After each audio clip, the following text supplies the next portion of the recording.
room. It's not the biggest ground for him, but he will certainly show that today. And a super cricketer too, plays for the Basin. That's well introduced. Just introduce yourself onto the show, Ray Baird. Welcome to the broadcast this afternoon.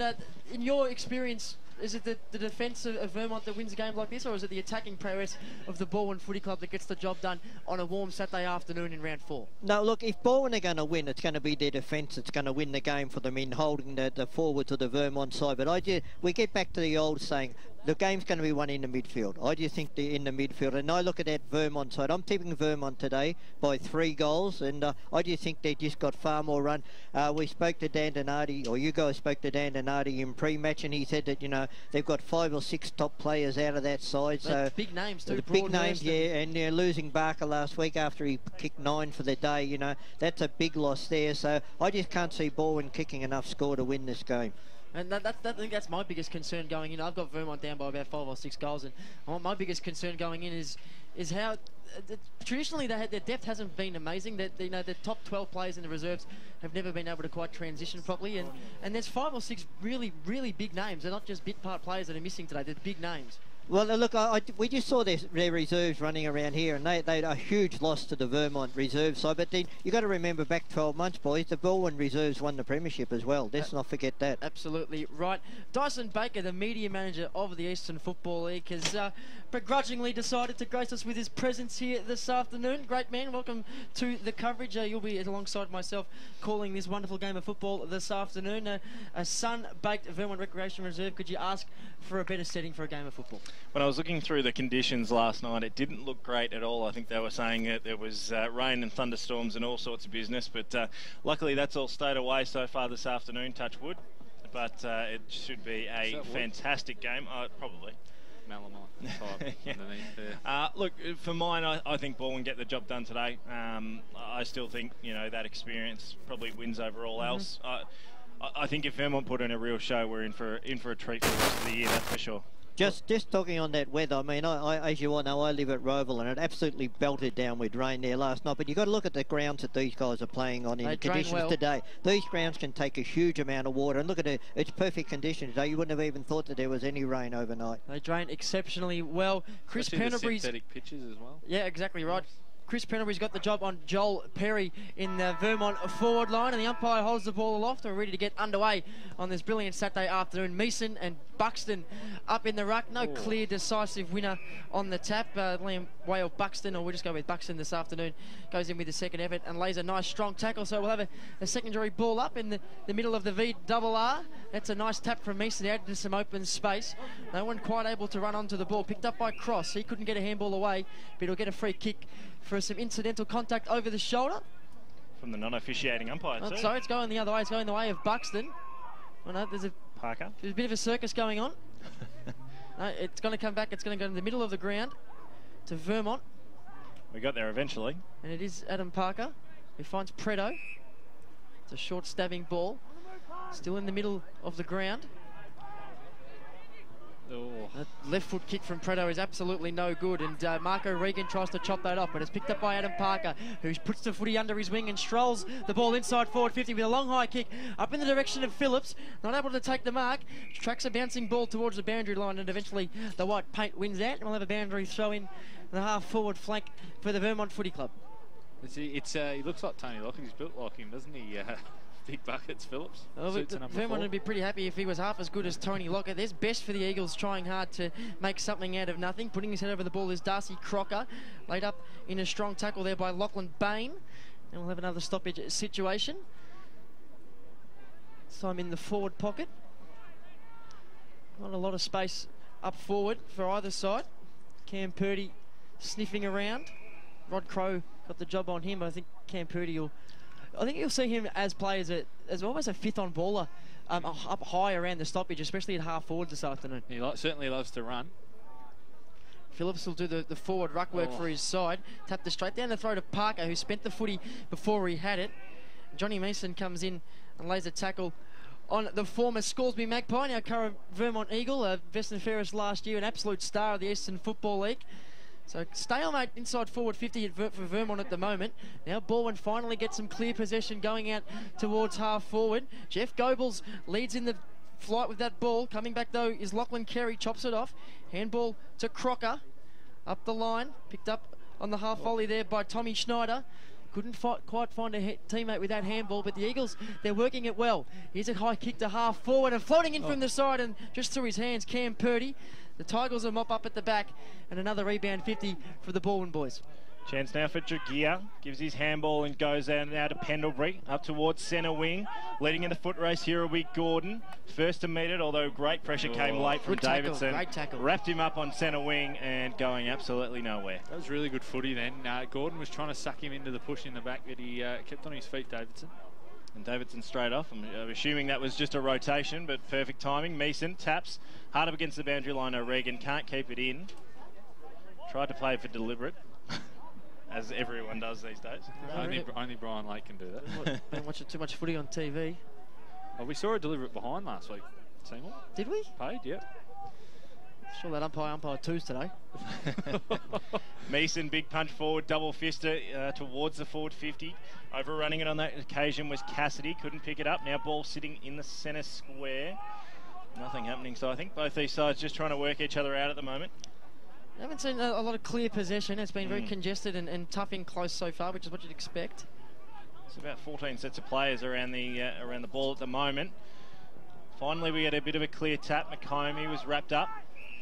Again, still on centre wing, commentary side. Big crowd here. It'll be handy for us today. Both Robbie and Luke McComb out there to the Vermont Footy Club. They're identical twins, so they both look exactly the same. And both wear numbers in the 40s as well. So if you hear McComb, just assume it's one or the other, because we probably don't know either way. Just O'Regan looks like he's got the job on Parker around the stoppages here. And he's already had 4 or 5 early touches, O'Regan. So ball to be thrown in once again, true centre wing. Ball hasn't moved much in the last minute or so. Now it's tapped down by Meeson. Gilchrist was first to meet it, got crunched heavily. Parker clears away up towards half forward.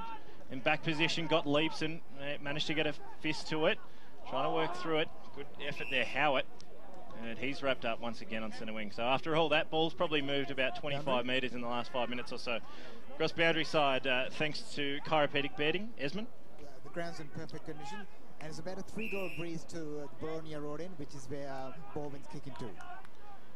Very much Esmond Aponzo. Mr. Chiropractic betting, of course. Whale Buxton gets rid of Meeson in that ruck contest and thumps the ball towards the boundary line. Picked up by McComb, who had to get around Cross before he kicked that ball. Meeting it up on the half volley was Cam Purdy. Couldn't quite collect the Sharon, and bodies flying in everywhere as Cross is tackled by Purdy, and we'll have a ball up. It was very, very good in this corresponding fixture last year out at Balwyn, Sean Cross, on that wet, muddy day. Very tough in and under footballer, which is not what you'd expect for a bloke with shoulder-length hair. There's McComb bursting away from the pack. Meeson hops the ball over the boundary line again. Your thoughts on Cross, Aaron? You're a big fan. No, he's a decent player, Shawnee Cross. Certainly gets his possessions and kicks his goals. Loving this Buxton. Very diplomatic answer. I'm loving this Buxton-Meeson contest in the ruck already. It's been fantastic.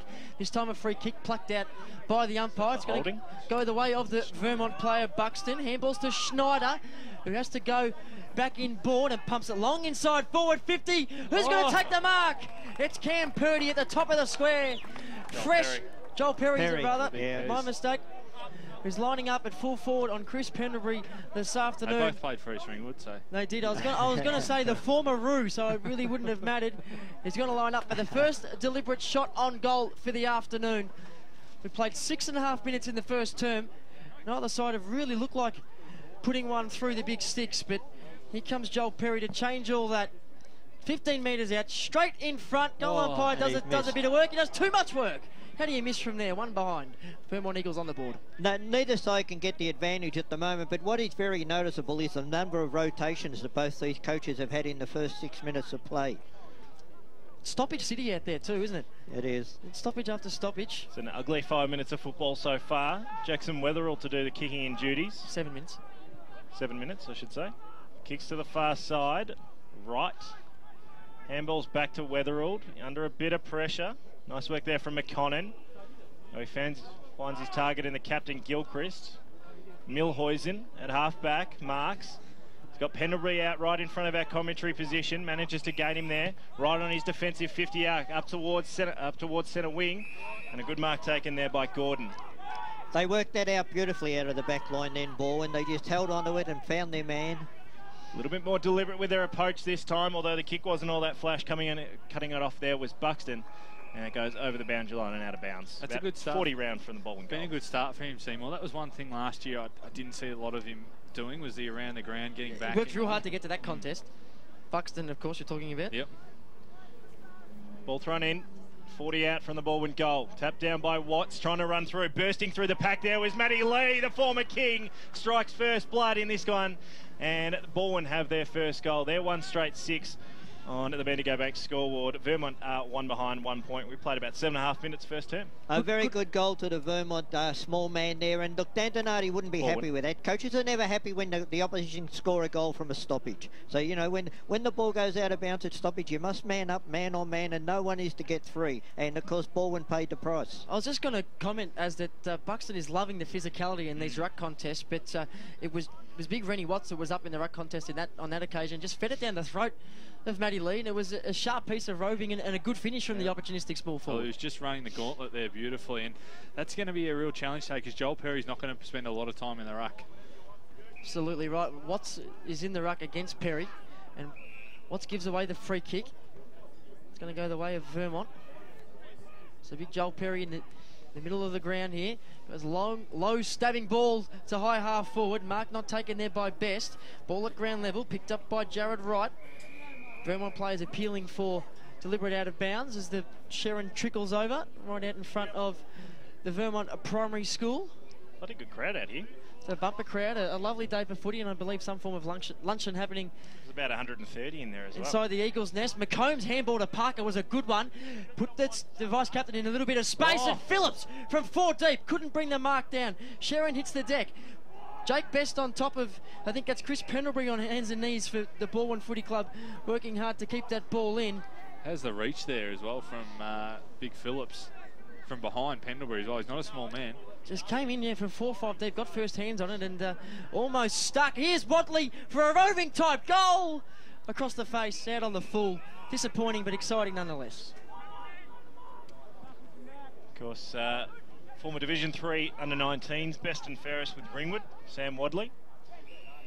Gilchrist marks, gives away to Aaron's man Cross, up towards half forward, flying across the back, couldn't take the mark on that occasion there was Crocker. Now a chance for Vermont to clear out to the outer side, plenty of space out there.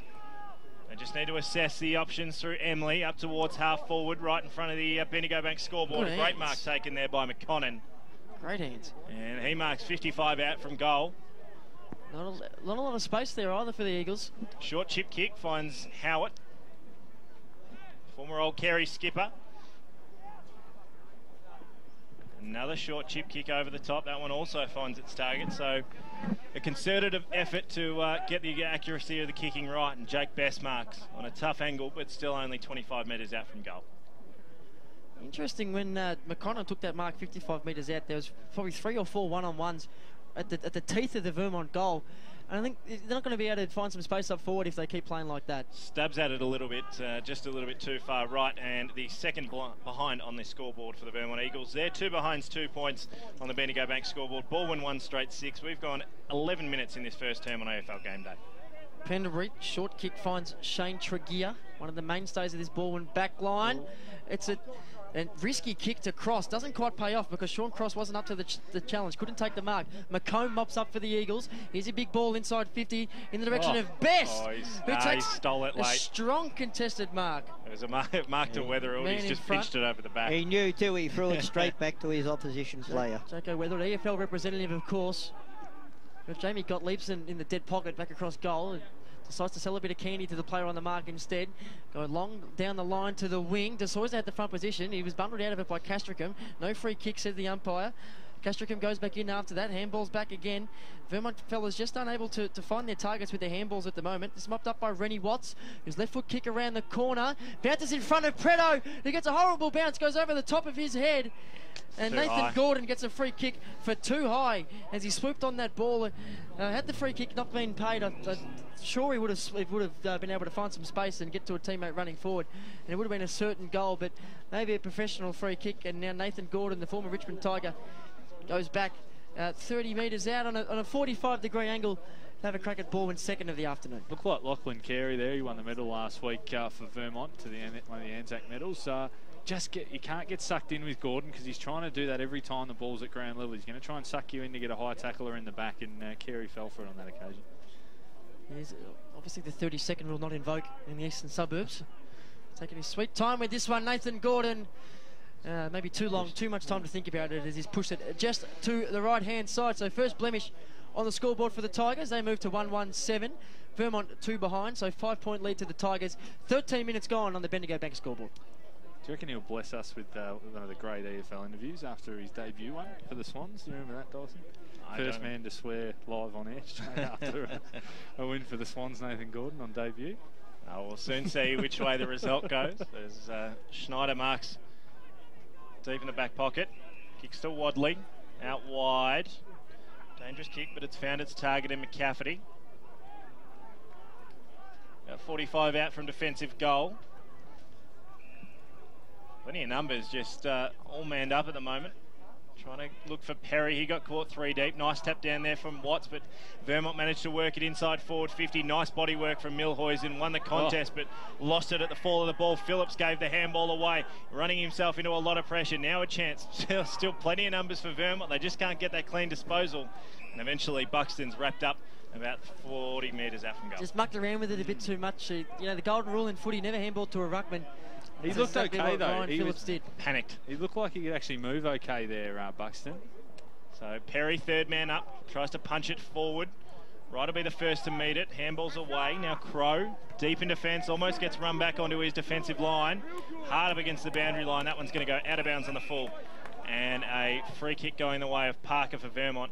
And he immediately finds a target in Luke McComb. So McComb can go back and line up from 35 out. Slight angle here at the Canterbury Road end. Although handball's across, Howard on the tough angle on the left boot and sails across to the right-hand side. 3 for 1 behind. Just on that, is it possible for a player to run in front of... That's what I was thinking. So Howard ran in front of him and he handballed straight to him. Is it a penalty or should it just be brought back? Normally they usually just tell him to get out. It's a real odd one. Alas, it's Vermont 3 behind 3 points. Balwyn 1-1-7. You're listening to EFL Game Day on 98.1 Radio Western. Kick out from Weatherald eventually found itself in the arms of Rennie Watts, who handballs to Goebbels, who goes out wide again to Marco Regan, who kicks a low ball up to half forward. That's a strong mark on the stretch taken by Lockie Bain. It's just outside the paint of what's the 40-metre arc here at Vermont. There's a bit of space up forward. The kick's ill directed. The bodywork from Goebbels is very smart. And Gordon, have a look at that. Big flash Gordon on the left foot around the corner. I think he's kicked it, has he? Absolutely has. So well done by, I think it was Jeff Goebbels, who put him into a bit of space. And the finish from Gordon was as good as you'll ever see. And there's the second one on the board for the Tigers. They moved to 2-1-13. They've had the fast start here this afternoon. Vermont 3 behinds. I think we've travelled about 17 minutes on the Bendigo Bank scoreboard. They worked that ball very well out of the back line, the Balwyn side there. And, of course, Goebbels, he presented himself at centre-half forward and gave the opportunity for Gordon to snap a left-foot goal. That's what they're doing better at the moment, Ray. They're moving the ball much better out of their back line. Vermont are winning the contested footy, but then they're missing the goals, kicking it out on the full or behinds, and then it's coming back the other way out of the back line. Yeah, well, I did say at the start of the game, you know, their back line, it's workmanlike, and if they can be on song today, you know, they've got every chance their back line's going to set them up to kick a winning score. Ball back in the middle once again, 16 minutes played. Just looking down our list, I reckon Crocker's got about 5 touches he hasn't had because Castricum was in number 26. Yeah. So out of the middle, McComb tries to get his handball away, does so. Parker under pressure, gets it inside forward 50. Trying to scrap for everything there. Phillips tried to get it away. Now a handball came out the back to Neal. Quick shot on goal up to the top of the goal square. Godleifson had back position, but great body work. Ball still in the hands of the Eagles, and from the impossible angle, missing across to the left-hand side and through for 1 behind. So just a little less clean with disposal, particularly going inside forward 50 at the moment. This is leaves Vermont 4 behinds, 4 points. They've been constantly under pressure. Disposals inside that 50. was Jake Best again. I think he's kicked 3 of their 4 behind so far. So if he can start kicking accurately, they'll be better off. Weatherald with the kick in again. He's gone long a couple of times. He opts for the same tactic here. He looks in the direction of Mason, who's got Buxton to deal with. Buxton brings the ball to ground. It's picked up by Kenley of the Tigers. His rifle kick around the corner goes out on the full. The ball was out of bounds by an absolute mile. Should have been out on the full, I would have thought. It's interesting. The field umpire called play on, given that it was touched. I think it was touched off the boot, so it does become a throw-in. So it'll be a throw-in. And in the defence of the boundary umpire, he knew exactly what was going on, and all the players then attacked him verbally. That's right. No, well done to the boundary umpire. I'll tell you who started well again, Jason Kennedy. He was one of the real unsung heroes of Balwyn last year, and he's been terrific again today. McComb going nowhere. Really good around the contest. I'm sure we gave him a Trojan toolkit at some stage for the workhorse of the day. We covered enough Balwyn games last year. Whale Buxton is tough in that ruck contest. The ball into the arms of, I think that's Kyle Embley. It is. Yeah, Embley. His first touch of the afternoon. A bit of push and shove going on. He was a real improver for Vermont last year, Kyle Embley. Runs hard. Mason, front position in the ruck at the bootlaces of Gilchrist. McComb gets there first and then cops an errant elbow to the back of the head and will take the free kick. 40 metres out. Low ball inside forward 50. Only as far as Big Johnny Mason, the former Melbourne Demon. He's got Jamie Gottliebson short wide on the flank. Ignores that, just pumps it long down the line. We've got a couple of one-on-ones on centre wing. That's smart football by Corey Cassidy. Takes a strong contested mark. Goes back across the ground. That's Timmy Johnson. He's got Preto. We haven't seen his familiar run and dash from half back. We've seen him turn the ball over there, though, straight at the arms of San Filippo. He goes inside the forward 50. There's a shot on goal from Lockie Bain, just to the right-hand side. It's mopped up by the Eagles. Sharp work by the Vermont defenders. And all of a sudden, the ball is on centre wing and camped in between two Balwyn players is Kirby McConnell. Couldn't take the mark. And Darcy Crocker comes in to make sure that the boundary line wins out, and probably a win for Vermont, that situation. Timmy Johnson again doing the great work there with the smother. Just does that every week. The captain. Free kick off the ball. It was holding on Taylor Gilchrist. I'm not sure who the player was. It was just a sort of pull of the jumper as he ran past. Fair pick up by Jason Herman. It was about 45 metres away from the actual play. So silly free kick from... Why is it going back to him, though? Surely it should have been at the contest. Because the ball wasn't in play at the time. It's a short ball to Milhausen. Still seems ridiculous to me. We need Brad Pulley. He's just on the right side of halfway. He goes short again. This time Liam Fraser. Entry inside 50 and another poor kick, and we've seen some horrible turnovers in the last couple of minutes. Davidson, sweeping handball out wide to Preto, who has to give it back to Davidson, who runs around a couple of Balwyn defenders and stabs one up to Tommy Schneider at half back. Schneider comes in board. He's got McComb. Handballs forward to Davidson, to Emily, whose left foot kick around the corner sells Purdy into a little bit of space. His right foot kick inside forward 50. He's opportunistic at best. How did he get that far on his own? The question is, where's Chris Pendlebury? Joel Perry in the right place at the right time, in 10 metres of space. Takes the mark 30 metres out on a 45-degree angle and turned his back on the goal straight away, which might not have been a good idea, as he had a player on his own in the goal square in the form of Kirby McConnell. So he'd want to go back and kick this.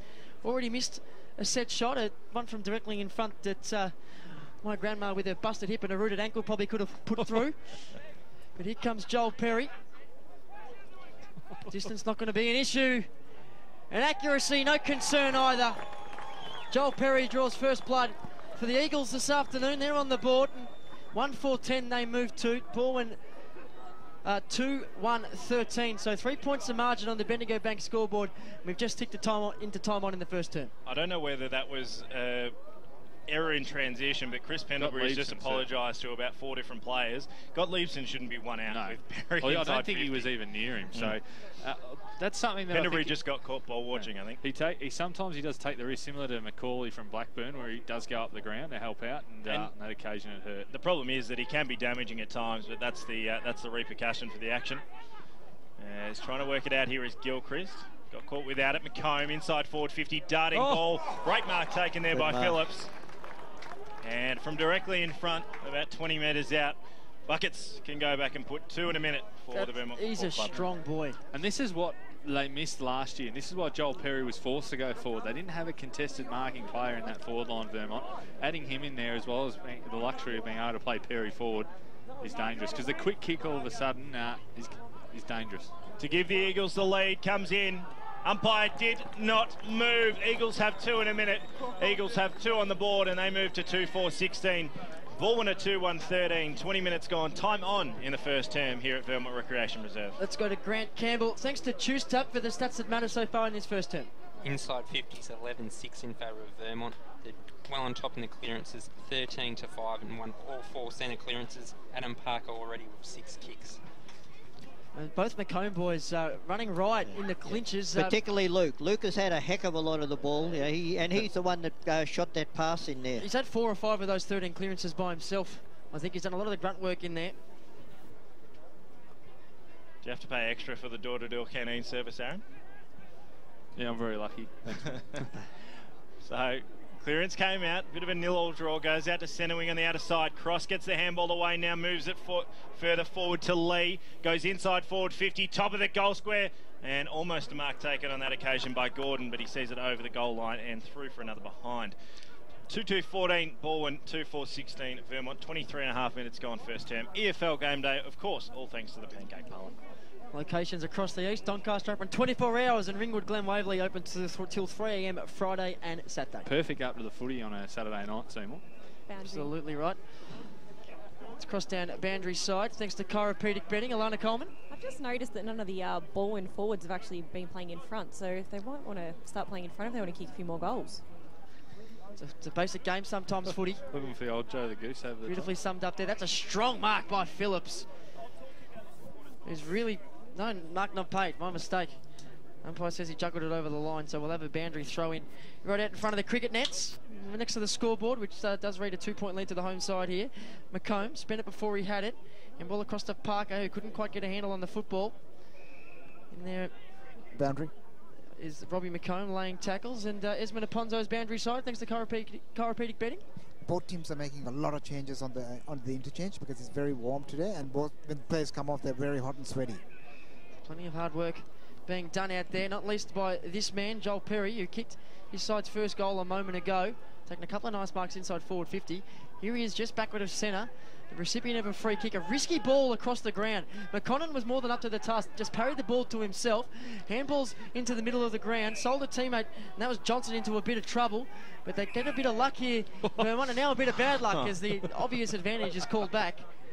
Oh, Brad Neal then had a look around and thought, I'll just go. He definitely stopped. To add insult to injury, Purdy's marked about 5 metres out, almost on the goal line. Timmy Johnson, the skipper of the Vermont Footy Club, his proud footy club. It's funny kicking style on him. He goes out in the direction of Phillips, who gets that ball on the bounce. Handballs at the bootlaces of Schneider, who rolls one back around the corner to the top of the square. A few bodies flying. Cross comes back with the flight of the ball and fists it out of bounds for a boundary throw in the forward pocket. Not his best achievement either, captain of Vermont, Timmy Johnson. Doesn't he have a Seinfeld Instagram with over 500,000 followers or something? On the huddle last year we had him on. Yeah, something like that. Probably got all the sponsors for it as well. Here's a kick from San Filippo coming out of defensive 50 for the Tigers, and then just mucking around with it here. Cross has to go back to Milhausen. Not really sure what he wants to do. Uses the handball. Taylor Gilchrist to the centre wing. No mark taken. Numbers with the Eagles at ground level. There's a nice handball from Cassidy. Sweeping back there is Connor McCafferty. Tries to take on the tackle. Just got the kick away. Ball right in the middle of Vermont Recreation Reserve now. Plenty of tackles being laid. And we will have a ball up right at the centre circles. Interesting that Purdy's playing the deepest forward as Seymour. We sort of expected to see him up the ground, but he's the one closest to goal. Well, now that Buxton's off the ground and Perry's doing the majority of the ruck work, well, that is the case. They're certainly not lacking in tools, are they? No, well, they've got a lot of guys who are almost the same player in Purdy and Perry, and even Castricum to an extent, who could all play that half forward, half back or ruck role. There's a clearance from Balwyn. Big turn of foot there from De Souza. Handballs across to Jeffy Goebbels round the corner. Sausage. Jeff Goebbels kicks the third of the afternoon for the Balwyn Footy Club. That's bread and butter for Jeff Goebbels. Absolutely bread and butter for him. They move to 3-2-20. Vermont a 2-4-16. And very opportunistic against Dezoiza. Got a very nice bounce, and the handball to release Goebbels into the space was good. And Goebbels was able to kick that goal because I don't know who the player was, but there was some great shepherding there on the line by one of his teammates. I think it was Nathan Gordon who was down there at full forward. That's what can happen with clearances, Seymour. We spoke about before the game. Ball's inside 50 with a quick 30-metre kick. Watts gets the tap down, but Parker's first to meet it. Gilchrist dove into his back, but unlucky. Parker was trying to claim the free kick. Umpire says, "I'll have it, thanks, gents." And it was a quick whistle, though, for a ball up, wasn't it? It was. And I think Gilchrist was a little bit enamored that the free kick might have been paid. Ball back in the middle once again. Cross gets the quick kick away. Up towards half forward. Goebbels will be the first to meet it, although boundary line, it beats all comers. Boundary throw in about 70 round from the Balwyn goal. You just noticed, boys, all the Vermont forwards just all together just ran right up to the centre of the ground. Obviously want to keep that forward line open. Like a well-oiled machine, the Eagles this year. McComb goes through his legs. He manages to pick it up, gives the handball away, although it's cut off by Tregear, who breaks a tackle, now gives away again. Cross Gilchrist, all right on the arc of forward 50, and finds Goebbels about 35 metres out from goal. Tregear and Gilchrist then were absolutely brilliant. Tregear's ability to just work his way out of a contest, clean handball, and then even Rennie Gilchrist just again be able to lower his eyes and Lenny there. Gilchrist, he finished it off because he lowered his eyes. He could have just blazed away, but no, he lowered his eyes and he hit a target. So Jeff Goebbels with the last one for Balwyn. This one from a set shot, and to give his side a 10-point lead as we near quarter time. At a 45-degree angle, sends it on the right boot, and umpire liked it a lot. Jeff Goebbels liked it a lot, and Balwyn have their fourth on the board. Balwyn 4-2-26, Vermont 2-4-16, and there's the punishment for missed that shot on goal. Aaron Kirkby radio. Yeah, it is, and it's hurt them in the past, Vermont, certainly last year as well it did, so they've got to get those shots on goal, and it is from Balwyn pressure though. They're not getting the marks inside 50. They're rush shots from the pockets. I mean, obviously the Perry one early hurt them a lot. But well, it's that back six of Balwyn that are setting up their forwards, giving their own forwards enough opportunities to score at this stage of the game, obviously. They did use the ball well then, the Tigers, that chain of possession. They ended up in the hands of Goebbels. It was smart stuff. So Mason and Buxton, that battle will continue. Rennie Gilchrist, he's dumped in and tackled by Adam Parker. He's then grabbed by the leg by Rennie Gilchrist. It was the almost complete opposite of the last setting clearance where Gilchrist rode Parker into the ground. So here we are again. Whale Buxton taps the ball to ground level. McComb's in there for the Eagles, scrapping with Milhuisen. It's actually an interesting battle because for about a 5 or 10 minute period, O'Regan ran with Parker right throughout right over the ground, but now Gilchrist and Parker seem to both be playing off each other. Umpire pluck out a free kick, which is the equivalent of a Fife Dangerfield. Yeah. In the AFL. Oh. And there's the quarter time siren. I thought the umpire was going to nice work there from 25-metre penalty, but 4-2-26, the Tigers. Not out of range. Who were kicking with a slight breeze in this first term. They lead Vermont by 10 points. 2-4-16, the Eagles. That shot after the siren doesn't go anywhere near the goals from Gilchrist. 10-point lead at quarter time to the Balwyn Footy Club. Keep your dial locked right here on 98.1 FM Radio Eastern, the home of the Eastern Football League. Hey, man. Yeah, man. Hope we win this weekend. I hope we win too. Because I want to kick some weekend goals at Pancake Parlour after the game. Because if your AFL team wins, you can go in and get a free sweet pancake with any savoury menu item purchase. Oh, free pancake. First your team wins and then your belly wins. It's win-win, man. Claim your free sweet pancake with any savoury item